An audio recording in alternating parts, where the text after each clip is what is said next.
Hey folks, welcome back to part 2 of week Hey. 3's lecture. You guys still here? Yeah, Fancy's here. Excellent, glad you're here, Fancy. Yeah.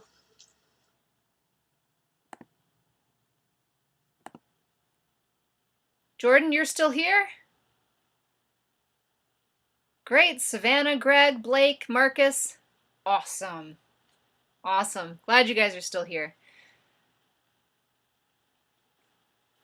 Alright, so moving forward, we have the 3 pillars of public speaking. So Nancy Duarte talked about the 3-legged stool of presentations. You guys remember what that was? Anybody remembered the 3-legged stool?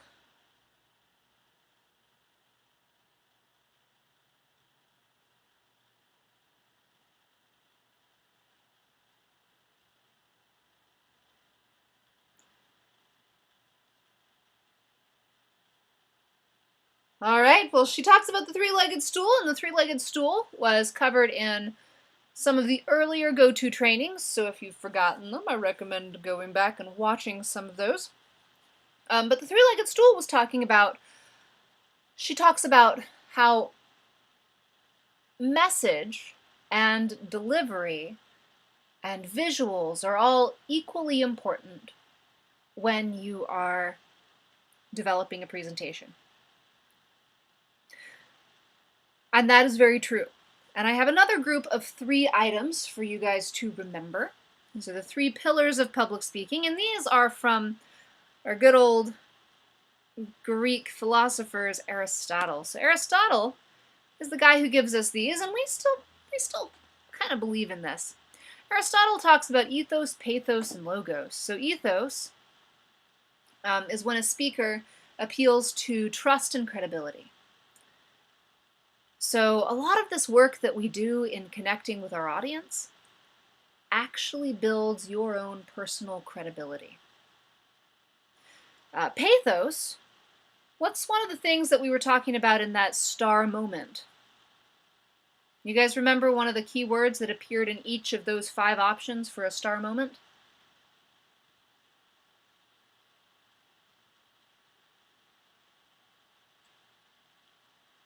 Anybody there? Can you repeat that again, please? Yeah. So remember we talked about a star moment, and we had that, the something they'll always remember. And we had 5 ways to create a star moment.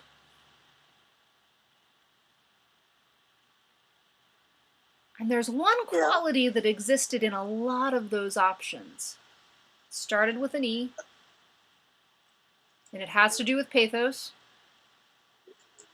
Oh, let's see. Savannah and Blake, yes, emotion. Awesome.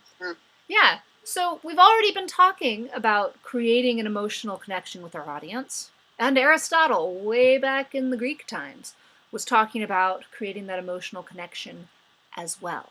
So we've got this appeal to credibility, ethos. We've got this appeal to emotion, get us all on the same feelsies page, right?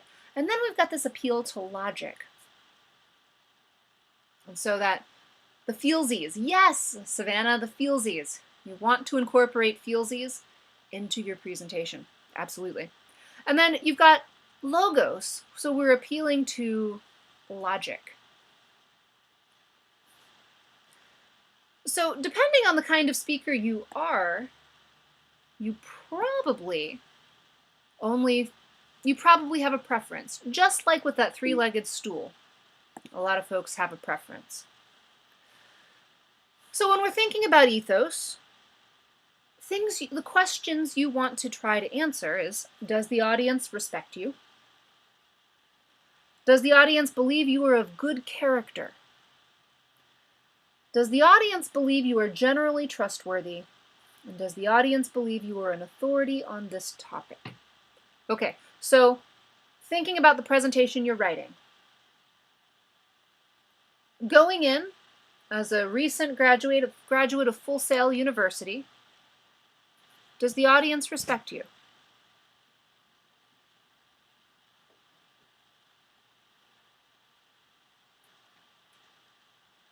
Fancy says yes. Cool. So Savannah says probably not as much as I'd like them to. Blake says I would like to think so. Okay, so we've got a basic, I don't know, maybe. Are there things that you can say or show your audience that will make them respect you more? Or that will engender their respect? Savannah says yes. So, for example, Marcus says be yourself. That will get them to respect you. Savannah suggests showing the things that you've worked on. Cool.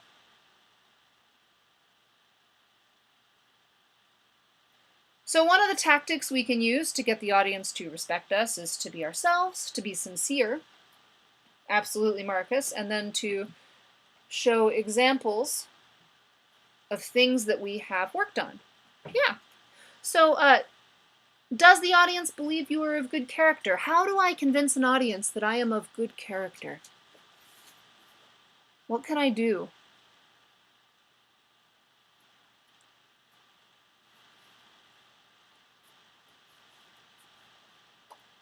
What does being of good character mean?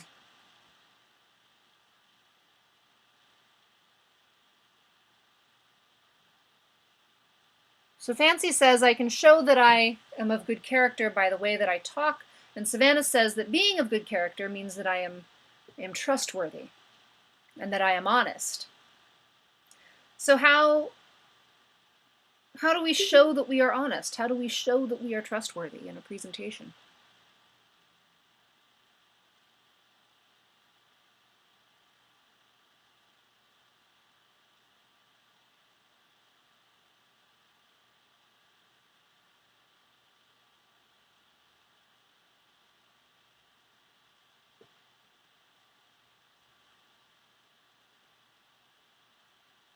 So one of the ways to show that we are of good character and that we are trustworthy is actually to show that we've researched our audience.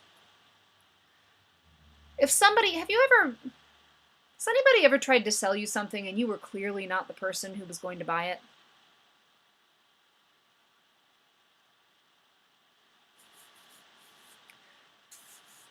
So if you're trying to be sold something and you're clearly not the right audience for it, that kind of reduces the salesperson's credibility, right? Because probably if they're trying to sell you something and they don't even know anything about you, they probably don't have your best what in mind? Interest. Yeah, they probably don't have your best interest in mind. They don't know anything about you. They're trying to sell you this one thing.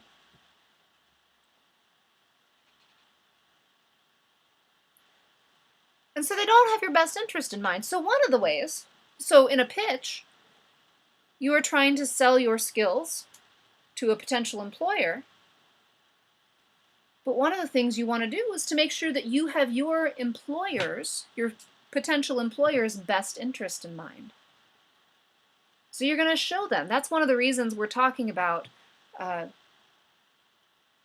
doing so much research on your audience, is because you need to establish your credibility and show that you are a trustworthy, honest person who has the best interest of the company at the forefront, right? And so you also want to think about, does the audience believe that you are an authority on the speech topic? So in this presentation, you may be an authority on you, but you also want to make sure that you're an authority on the skill sets that you can offer. So we've got ethos, credibility. In any presentation, we want to establish this. We also want to establish pathos. So when you're thinking about pathos, you want to think about the feelings that your words evoke. Do your words evoke feelings of love? Do they evoke feelings of sympathy? Depends on what you're talking about. Yeah, it depends on what you're talking about, and it depends on how you're talking about it. So let's go back to that story I told you of my dog that died. right? So when I said I have a story about my dog that died, did I use those words? No, I didn't. Because if I just say, I have a story about my dog that died, what's the emotional impact of those words?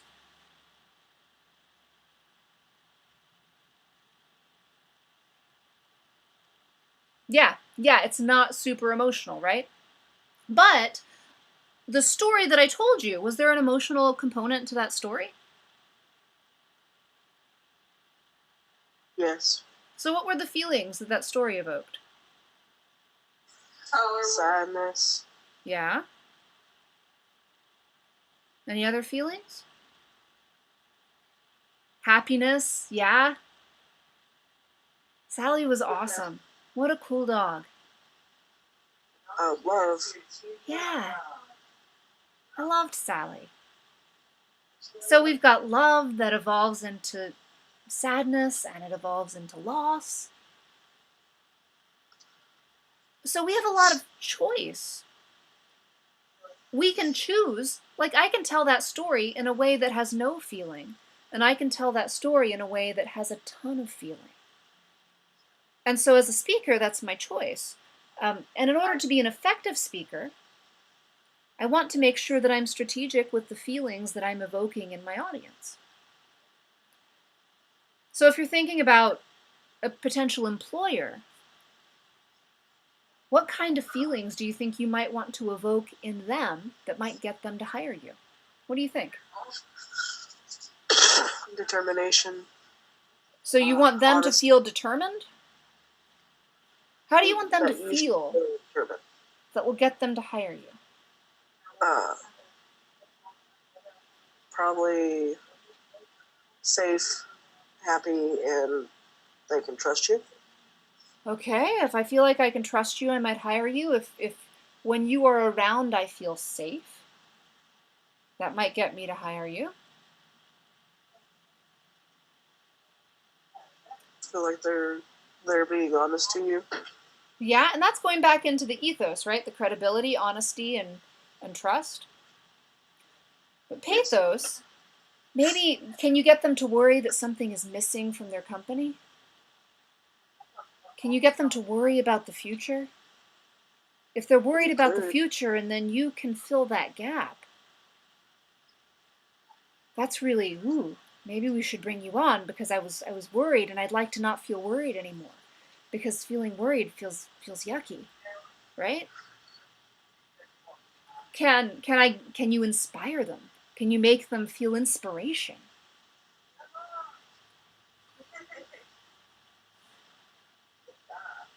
So those are some things.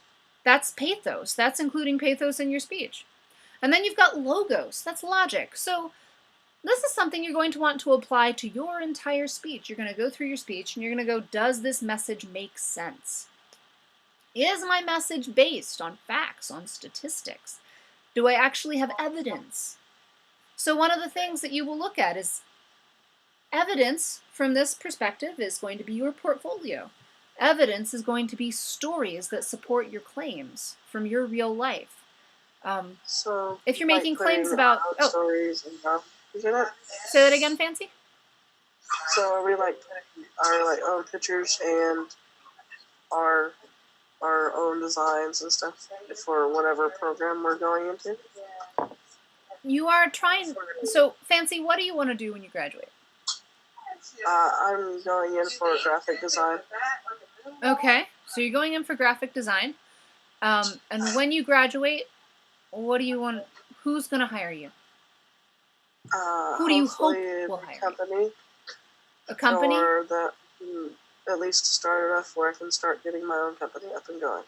Okay, so what kind of a company would you like to hire you? Maybe someone with dealing with just graphic design and designing and printing them out for them. Okay, so that kind of a company is going to be your audience for this presentation. Okay. So when you're going through your presentation, you really want to focus on ethos and pathos, credibility and empathy, but also logic. So you want to make sure that you're making claims about the industry that are true. You want to make sure you're making claims about yourself that are true. You want to make sure you're using evidence. So even back to that researching your audience, finding out what your audience really is looking for, basing that on research. All of those things. Okay? So one of the things Aristotle said is Aristotle believed that logic was the most important. However, he believed that logic couldn't stand by itself. He believed that logic by itself was really dry and nobody cared.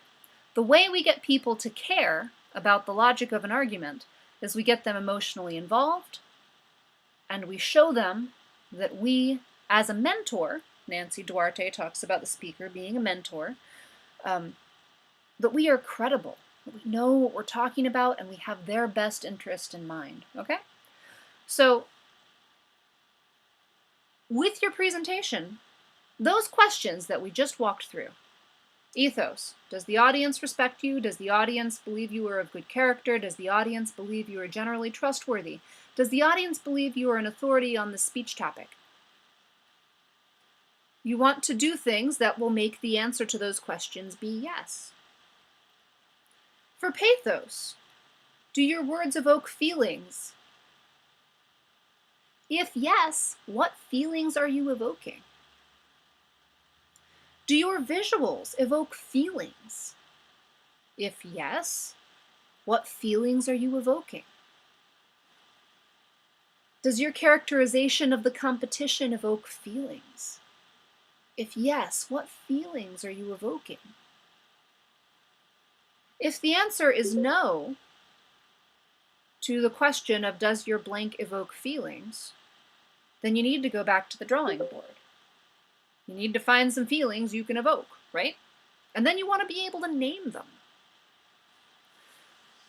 Okay, so all of these together are going to make a good presentation. Without them, the presentation really falls a little bit flat. It's just not as effective. But all three of them together really set you up for success. So right now we're going to look at a communication model. So the sender is you, the speaker, and the receiver is your audience, or in this presentation, the people who will potentially hire you. So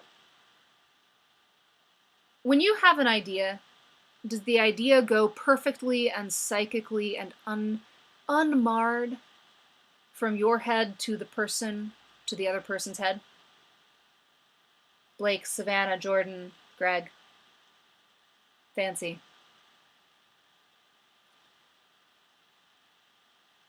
Blake says not always. So Blake, what gets in the way? What keeps the idea from going beautiful and unmarred and perfect from your head to the other person's head? Jordan, you can answer this question too. Or anybody, for that matter.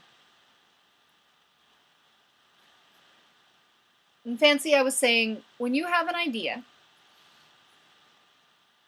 does the idea go completely unmarred and beautiful and perfectly from your head to the other person's head?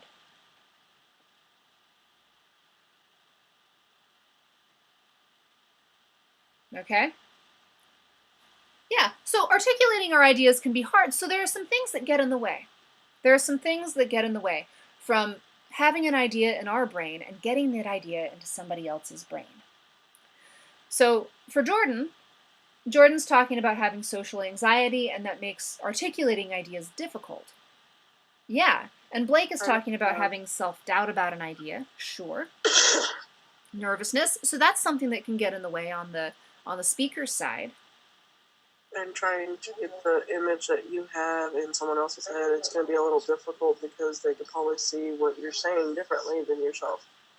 Yeah, so if I say the word light bulb, I bet you guys all have a different picture of a light bulb in your head. I'm thinking of a neon light bulb. And before that, I was thinking of like an old school Thomas Edison light bulb. And you might have been thinking about some of those new light bulbs that are like all curled up into something that looks like an old light bulb, but it's not. Yeah, I was thinking of one of the brand new ones. Mm-hmm. Right. So words are inaccurate. We use words and we try to get as specific as possible, and yet words are still inaccurate. Greg, you were seeing an LED bulb. Yeah, so totally different things. So one of the things that happens when you are a speaker trying to transmit an idea to your audience, semantic, and we're going to call it noise. So what gets in the way is noise. So there's semantic noise. So there's the difference in verbiage.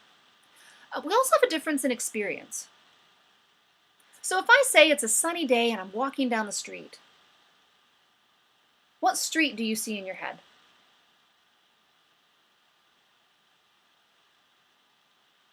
Like giving an example of what you're thinking, and they might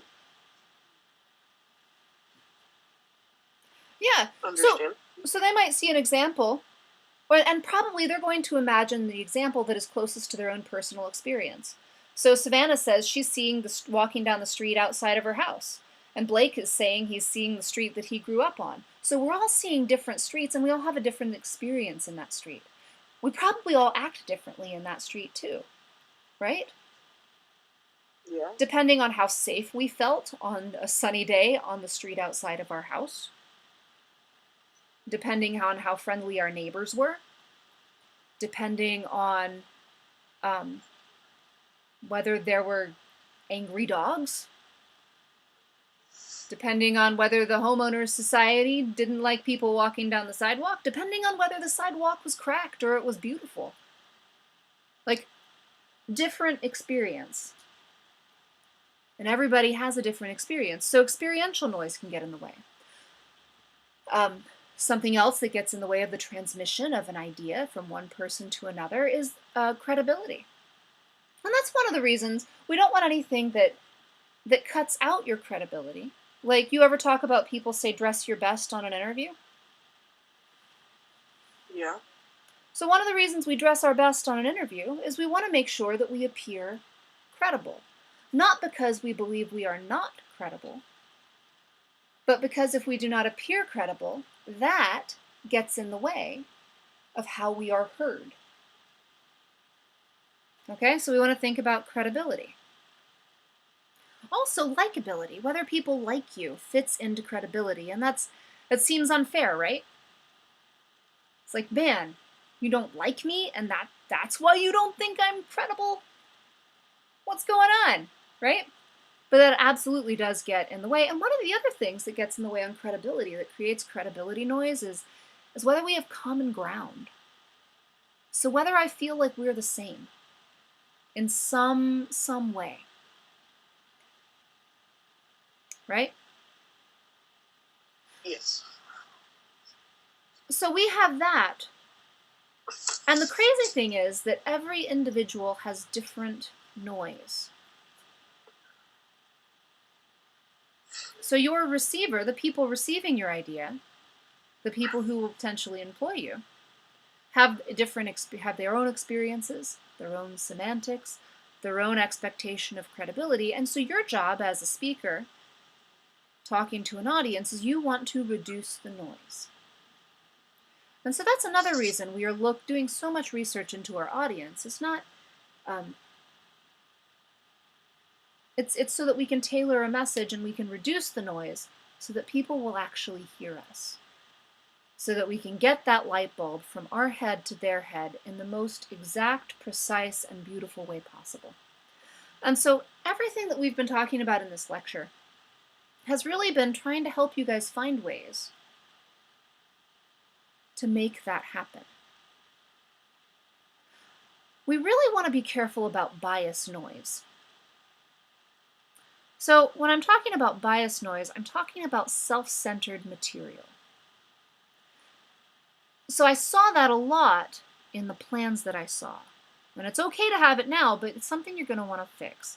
So a bunch of you, I gave feedback and I said, you've made yourself the hero of your story. Your story, the speech that you are planning, looks like it's about your journey and your trials and how you are going to be awesome. It's a really understandable perspective. Because that's a story you are telling for yourself right now.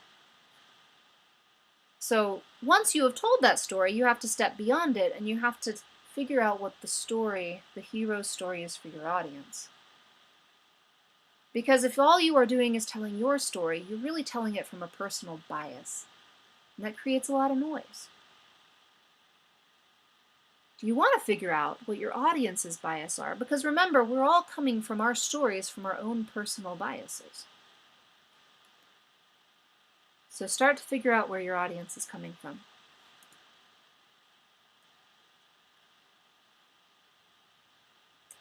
And you want to remember that first impressions make a huge difference.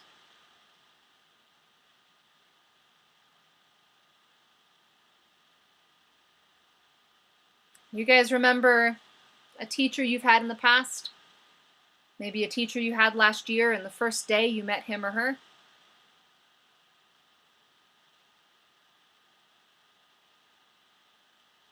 Can you remember any teacher you were like, wow, this is going to be amazing, and you jumped right into the class? And were there any teachers where you were like, wow, this guy's a jerk? So what happens when you thought, wow, this guy's a jerk? What did you do? Did you lean into that class? No, you didn't lean into the class. You guys shut him out, like Savannah is saying. So you want to make sure that you are appearing professional and like you have your stuff together, right? Jordan, you told your friends about it and you didn't like that class. Yep. First impressions make a huge difference. So you want to do everything you can to make sure you're crafting a good first impression. The nice thing about these presentations is that it is a pre-recorded presentation. So because it's a pre-recorded presentation, you have time to be strategic about that first impression.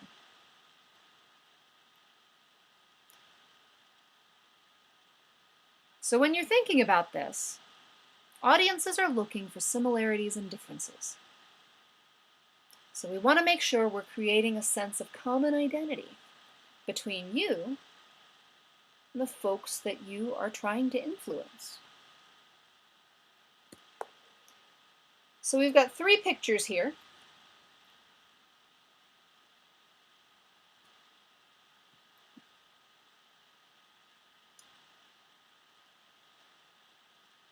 So which of these people would you like to work on a project with? And yes, they're all the same guy.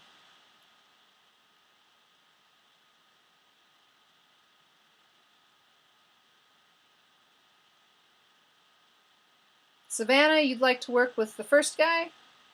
Ryan, Greg, Blake, you'd like to work with the guy in the middle.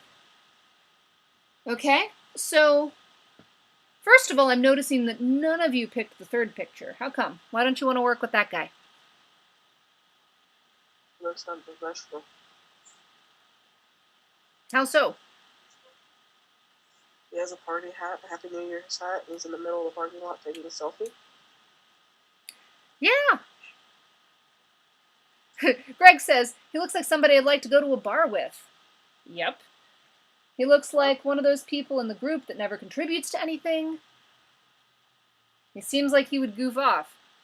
Wow, that is totally not somebody you want on your team, is it? Somebody you want at the bar, but not somebody that you want responsible for getting work done. Okay? So between 1 and 2. Well, why? What's the difference? He looks more professional.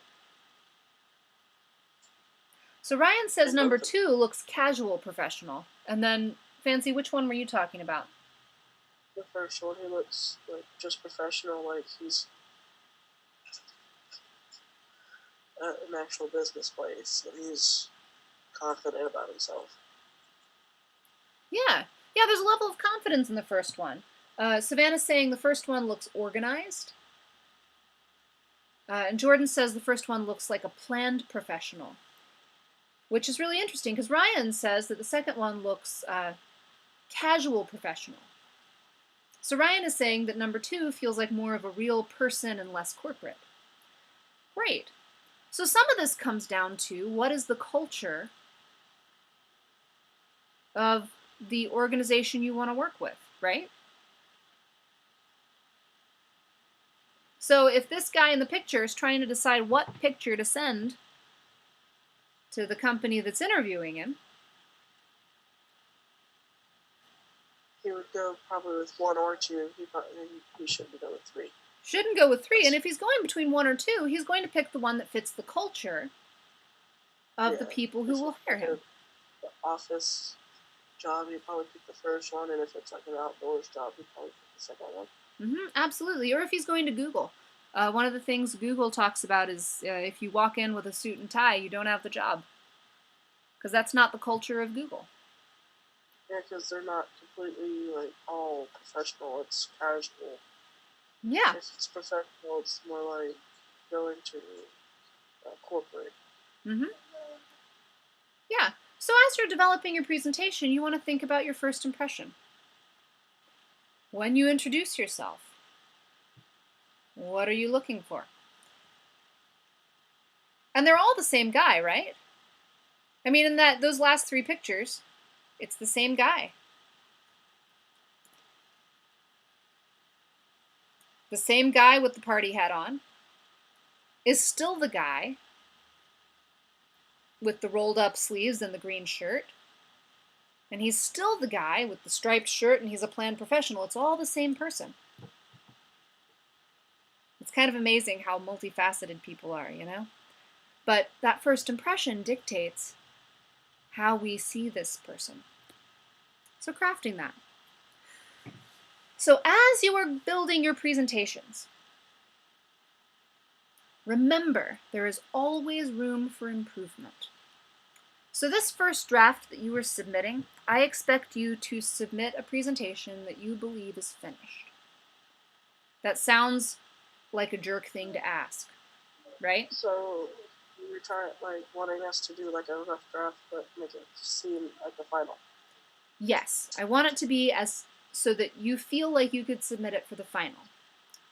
With the expectation that it is actually not at all what you will submit for the final, because you're going to get feedback from me, you're going to get feedback from your peers, and if there are no changes, you probably will not get higher than a C on that final presentation. Does that make sense? So I want you to put your best wholehearted effort into making an amazing presentation for this 3.4 assignment. And then you're going to be given feedback. And that feedback, some of the feedback will be like, hey, this is amazing. Do this thing. And then some of the other feedback will be, hey, this didn't really grab me. It didn't make me lean in. Have you considered trying something else? So keeping in mind, with this presentation, you are going to get feedback. You will be resubmitting it, and it will be different. And that's okay. Greg says, so be prepared to scrap the whole draft.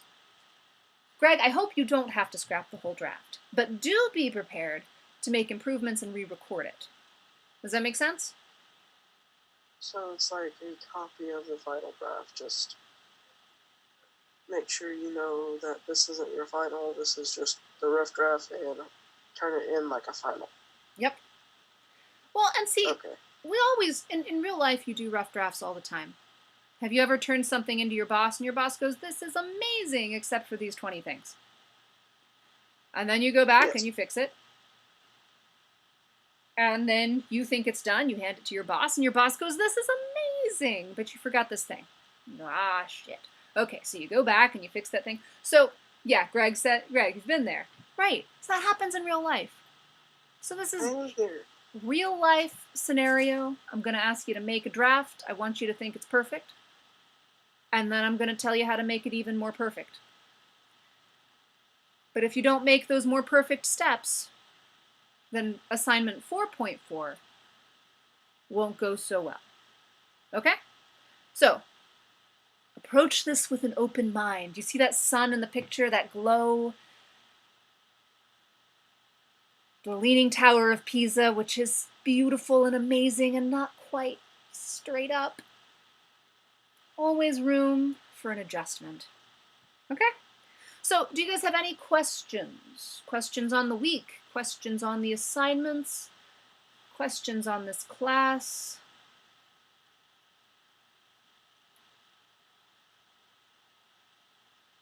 Questions about life? Savannah, for 3.3, does it have to be a recording of you? Savannah, it needs to be your voice. Does that answer your question? Great. Any other questions?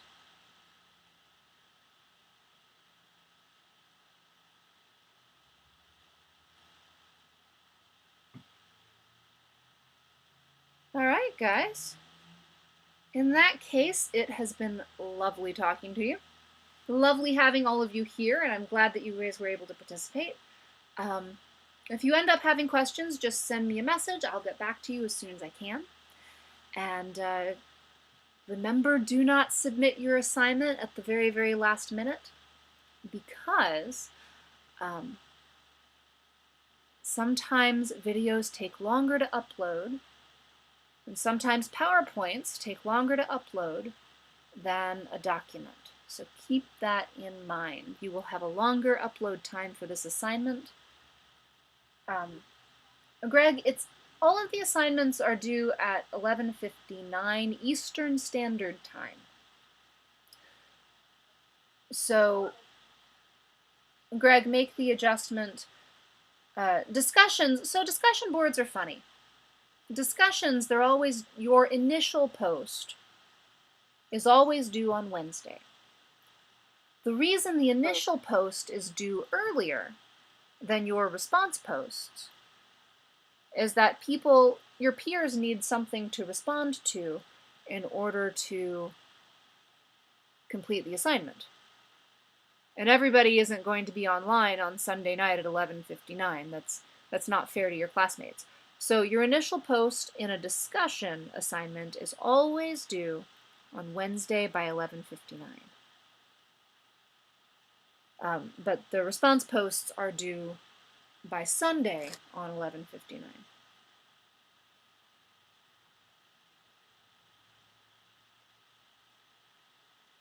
Okay, hold on. I'm looking through the comments, guys. Marcus, for this first draft, we're basically writing a first draft, basically pitching ourselves to our dream job employer. Marcus, yes, you are writing a presentation in which you are pitching yourself to your dream job employer. That is correct.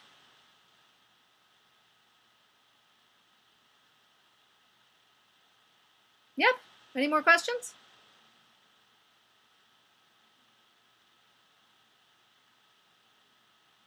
All right.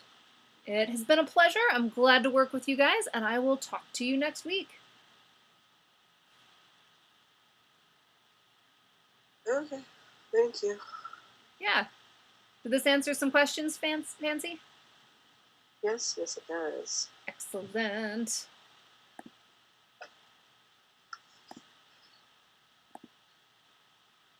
All right. Bye, guys.